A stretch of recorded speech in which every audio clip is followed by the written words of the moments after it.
International cricket council نے spot fixing کے بارے میں اپنا فیصلہ محفوظ کر لیا اور ساتھ ہی یہ کہا ہے کہ پاکستان کے 3 کھلاڑی 5 فروری جس دن فیصلہ سنایا جائے گا تب تک سسپینڈڈ رہیں گے، سلمان بٹ، محمد آصف اور محمد عامر۔ اس اسپاٹ فکسنگ کے پیچھے کیا عوامل ہیں اور فیصلہ کیوں محفوظ کیا گیا ہے، ان سوالات کا جواب معلوم کرنے کے لیے آج ہمارے ساتھ اسلام آباد اسٹوڈیو میں موجود ہیں جناب سینیٹر انور بیگ صاحب، جو کہ سابق ممبر ہیں سینٹ کی اسٹینڈنگ کمیٹی آن سپورٹس کے، ان کے ساتھ ساتھ رؤف کلاسا جو ایڈیٹر انویسٹیگیشنز ہیں ایکسپریس ٹریبیون کے، اور ساتھ ہی تشریف فرمائے اسلام آباد اسٹوڈیو میں عامر بلال صاحب جو کہ سابق سپوکسمین ہیں پاکستان کرکٹ بورڈ کے۔ آپ تینوں کا پروگرام رپورٹر میں شرکت کا شکریہ۔ بیگ صاحب، یہ اسپاٹ فکسنگ کے بارے میں جو فیصلہ محفوظ کیا گیا یہ کیوں کیا گیا؟ فیصلہ سنایا کیوں نہیں گیا آج؟ دیکھیں، مجھے نہیں پتا کہ آئی سی سی نے کیا فیصلے کیے ہیں یا کیا نہیں۔ میرے حساب سے یہ آج فیصلہ آ جانا چاہیے تھا، کیونکہ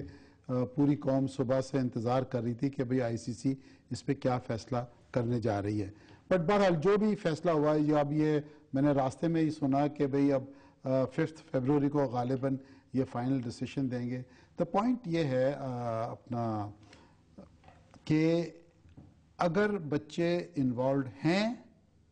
I don't have any evidence، ان کے پاس سارے ایویڈنسز ہوں گے، ان کو سیویئرسٹ پنشمنٹ ملنی چاہیے، کیونکہ یہ جو ایلیگیشنز کرپشنز کے جو آ رہے ہیں ہماری کرکٹ ٹیم میں، یہ آج سے نہیں آ رہے، یہ سٹارٹ ہوتے ہیں if you go back to the Sharjah tournaments, جب شارجہ ٹورنامنٹس شروع ہوئے تھے۔ اور بہت مجھے دکھ سے کہنا پڑتا ہے کہ پاکستان کرکٹ بورڈ، یہ جو آج ہمیں اتنی ہیوملیشن ہو رہی ہے انٹرنیشنل کرکٹ میں اور جتنی کرکٹ پلینگ کنٹریز کے اندر کہ جی پاکستان کے ہمارے لڑکے انوالوڈ ہیں اتنی میسو کرپشن میں،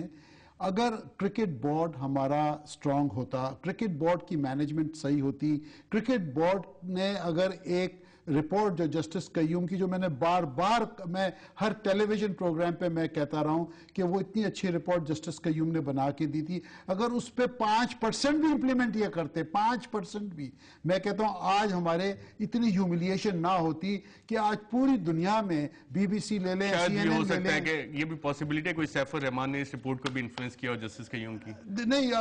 I don't think so. I think اگر جسٹس قیوم نے، میں ان کو اتنی ذاتی طور پہ تو نہیں جانتا، اگر انہوں نے کوئی زندگی میں اچھی رپورٹ دی ہے، میرا خیال ہے یہ جو کرکٹ بورڈ پہ انہوں نے دی ہے، that was a wonderful report he has given, اور انہوں نے لیکن اس کی امپلیمنٹیشن نہیں ہوئی۔ عامر بلال صاحب، آپ کے خیال میں آئی سی سی نے فیصلہ محفوظ کیوں کیا؟ کہ اس کی یہ وجہ تو نہیں ہو سکتی کہ شاید جو وکیل ہیں پلیئرز کے اور جتنی پارٹیز ہیں انہوں نے کہا کہ تفصیلی فیصلہ ہمیں ملے تو اس کے بعد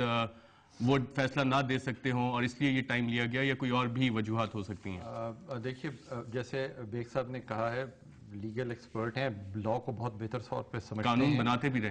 بھی رہے ہیں، لیکن ڈیٹیل جو فیصلہ ہوتا ہے اس سے پہلے ایک بریف فیصلہ ہمیشہ دے دیا جاتا ہے۔ ڈیٹیل فیصلہ تو ہمیشہ فالو اپ ہوتا ہے، بعد میں رائٹنگ میں ڈیٹیل میں آتا ہے۔ لیکن خیال میں اس میں بھی کوئی کانسپریسی؟ مجھے نہیں پتا کہ کانسپریسی ہے کہ نہیں ارشد، لیکن مجھے اتنا ضرور مجھے لگ رہا ہے کہ اگر کوئی soft corner, let suppose I C C کا اس وقت آیا بھی ہو، تو آئی سی سی یہ نہیں چاہے گا کہ ہمارے یہ کھلاڑی کم از کم ورلڈ کپ میں شرکت کریں، کیونکہ وہ نہیں چاہتے کہ ورلڈ کپ ایک ایسے امیج کے ساتھ دنیا کے سامنے جائے جس میں میچ فکسنگ یا سپاٹ فکسنگ کے حوالے سے کوئی چیز جو ہے وہ اس پر کوئی فنگر پوائنٹ کی جا سکے۔ تو وہ ایک کلین امیج کرکٹ کا دینا چاہتے ہیں۔ تو اگر کوئی کم سے کم سزا بھی ایسی ہوئی، فرض کر لیں کہ کسی کھلاڑی کو وہ سمجھتے ہیں کہ وارننگ دے کے معاف کر دیا جائے، جو کہ میرا نہیں خیال ہے کہ ایسا ہوگا، لیکن اگر ایسا ہوا بھی تو وہ نہیں چاہیں گے کہ کوئی بھی پاکستانی کھلاڑی ان 3 کھلاڑیوں میں سے، یعنی کہ آپ کو کانسپریسی کا ایلیمنٹ اس میں نظر آ رہا ہے؟ میں کانسپریسی اس کو نہیں کہوں گا کہ ورلڈ کپ میں یہ تینوں کھلاڑی پاکستان کی شرکت نہ کر سکے۔ میں اس کو کانسپریسی نہیں کہوں گا، میں اس کو کہوں گا کہ آئی سی سی اس وقت جو امیج بلڈ کرنا چاہ رہا ہے کرکٹ کا، وہ match fixing, spot fixing free ہونا چاہیے۔ رؤف کلاسا صاحب، ہمارے ملک کی ایک سائیکی بن گئی ہے کہ ہم کانسپریسی تھیوریز پہ بہت بلیو کرتے ہیں، اور جیسے عامر بلال صاحب نے بھی اشارہ کیا کہ شاید آئی سی سی یہ نہیں چاہتا کہ یہ تینوں کھلاڑی ورلڈ کپ میں شرکت کریں،